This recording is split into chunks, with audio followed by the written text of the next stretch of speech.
तेज रफ्तार वाली bullet train से लेकर सबसे शांति प्रिय देशों की लिस्ट में शामिल जापान को ज्यादातर देश पसंद करते हैं। नई टेक्नोलॉजी और अपनी जीवन शैली के लिए मशहूर जापान में कुछ ऐसी चीजें होती हैं जो शायद ही किसी और अन्य जगह को देखने को मिले। आप आज जापान की उन अजीबो गरीब और अनोखी चीजों के बारे में जानेंगे जो बाकियों देशों से काफी अलग है। आपने मेट्रो से लेकर बुलेट ट्रेन में जब भी कभी सफर किया होगा, यानी कि देरी, लेट, लतीफ टाइमिंग से भी सामना आपने जरूर किया होगा, लेकिन जापान में अगर ट्रेन लेट हो जाए तो यहाँ अखबार की सुर्खियां बन सकती हैं। दरअसल साल 2017 में जापान को महज 20 सेकंड की देरी करने पर वहां के रेलवे ने लोगों से आधिकारिक रूप से माफी मांगी थी। जापान समय को लेकर बहुत ही ज्यादा प्रतिबद्ध है, लिहाजा वहां लोगों के समय की बहुत ही कद्र की जाती है। वहां के सबसे फास्ट ट्रेन शिंकनसेन के अधिकतम लेट होने का रिकॉर्ड आधा मिनट है।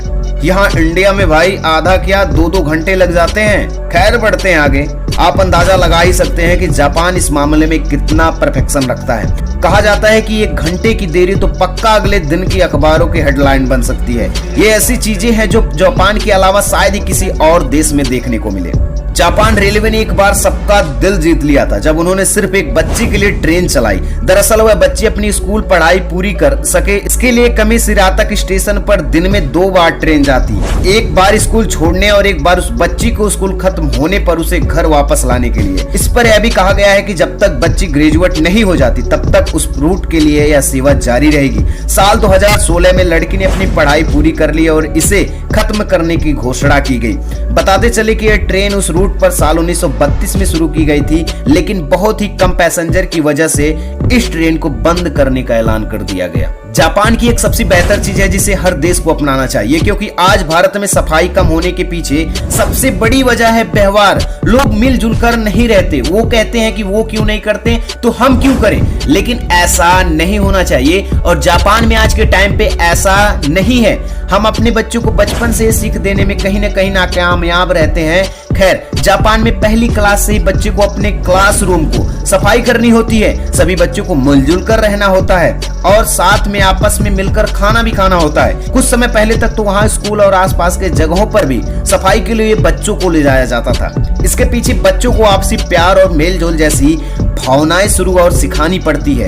साथ ही जापान में बच्चों को टॉयलेट्स भी साफ करने के लिए करने होते हैं। इसे वहाँ के लोग कल्चर यानी संस्कृत के तौर पे देखते हैं, जिसका नाम भी काफी ज्यादा मशहूर है।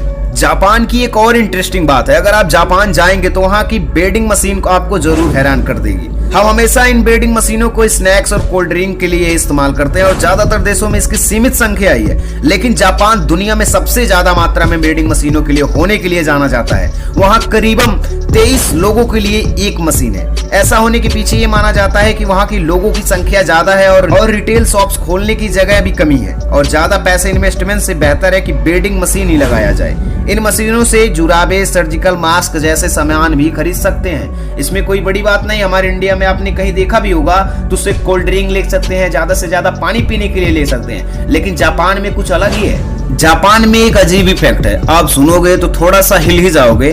ऑफिस में सोना यानी मेहनती इंसान। जापान में ये माना जाता है कि जो ऑफिस में सोता है वो बहुत ही ज्यादा मेहनती होता है। तो सुनिए आगे जरा, ऑफिस में सोना यानी काम चोरी।